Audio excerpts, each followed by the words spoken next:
Ini pernah direncanakan oleh suami istri di masa lalu, dituliskan di dalam kitab yang sangat populer. Persoalannya, begitu ibunya mengandung, istrinya mengandung, lahir anaknya usia 2 tahun, maaf, mereka punya rencana, anak ini insya Allah kita akan didik jadi lebih baik, keluarga kita lebih baik, anak ini akan jadi ulama. Qadarullah usia 2 tahun ayahnya meninggal. Ini kisah nyata.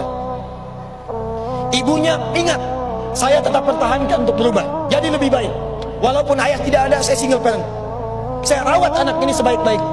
Usia 4 tahun anak ini, maaf ya, terkena penyakit buta permanen. Hijrah tidak akan sepi dengan ujian. Suami meninggal, single parent, anaknya kemudian buta permanen.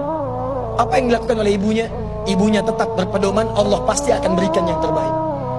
Anak ini kemudian terus didoakan, bangkit di malam hari, perbanyak kemudian tingkatkan ibadah. Ingat ya rumus ini, orang tua yang rajin ibadah maka boleh jadi kebaikannya akan diturunkan pada anaknya.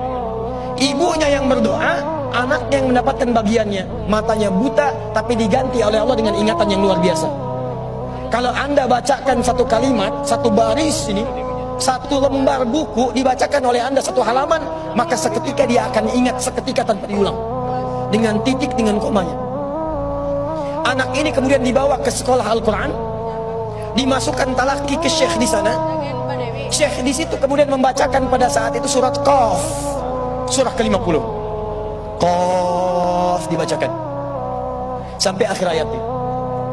Anak ini anak yang paling kecil teman-teman, mata buta, nggak bisa ngelihat. Teman-temannya berada di atasnya usianya, ada yang 6 tahun, 7 tahun, dia 4 tahun.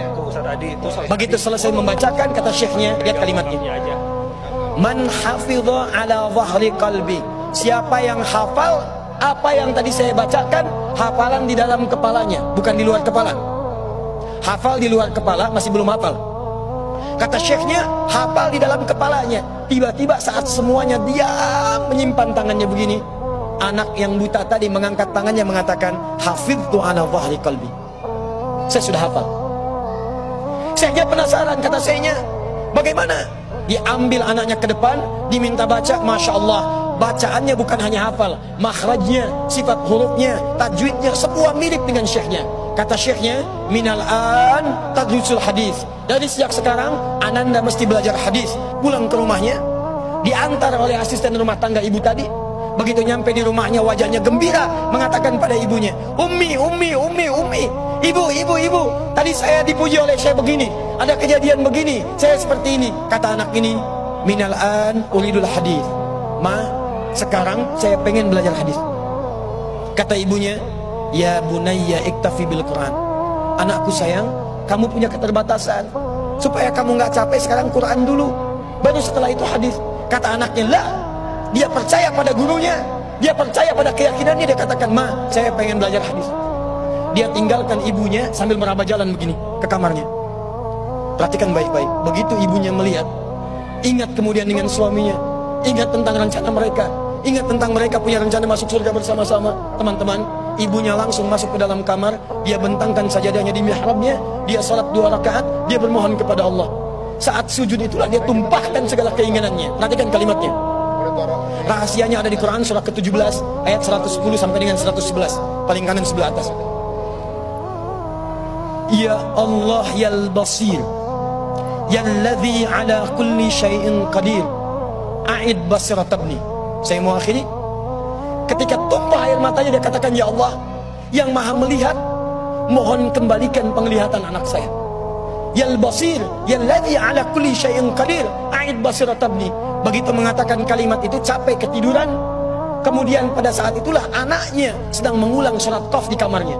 Begitu ibunya mengatakan yal basir, anaknya sampai pada ayat ke-22.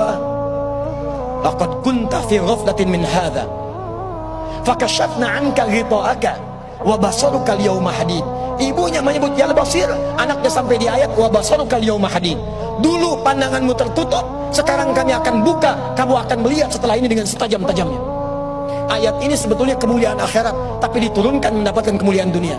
Tiba-tiba setelah baca ayat ini, ibunya berdoa, bersamaan kalimatnya, tiba-tiba terbuka pandangannya.